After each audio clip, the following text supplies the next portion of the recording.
Golconda blue diamond. ముఖ్యంగా దీనికి royal heritage ఉంది, ఎక్స్ట్రాడినరీ కలర్ ఉంది, దీని సైజ్ కూడా ఎక్సెప్షనల్ గా ఉంది. గత 100 సంవత్సరాల నుంచి దీని సైజ్ కానీ వెయిట్ కానీ ఏమీ మారలేదంట.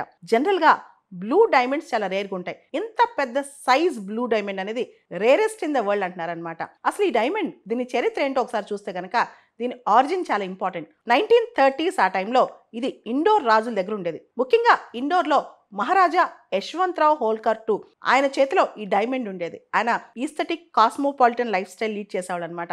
ఇండోర్ మహారాజుల తర్వాత ఈ డైమండ్ బరోడా మహారాజుల దగ్గరికి వెళ్ళిందంట.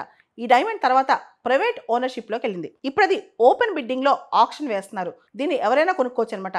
ఈ డైమండ్ యొక్క ప్రత్యేకత ఏంటంటే ఇది గోల్కొండ మైన్స్లో దొరికిన డైమండ్ అనమాట.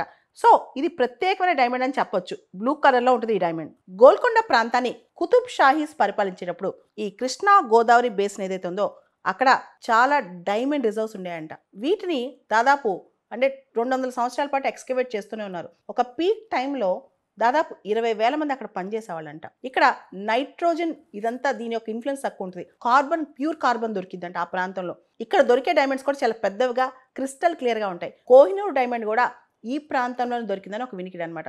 సో కోహినూర్ డైమండ్ కావచ్చు, ఈ గోల్కొండ బ్లూ డైమండ్ కావచ్చు, ఇదంతా ఈ ప్రాంతంలోనే దొరికింది అంటుంటారు.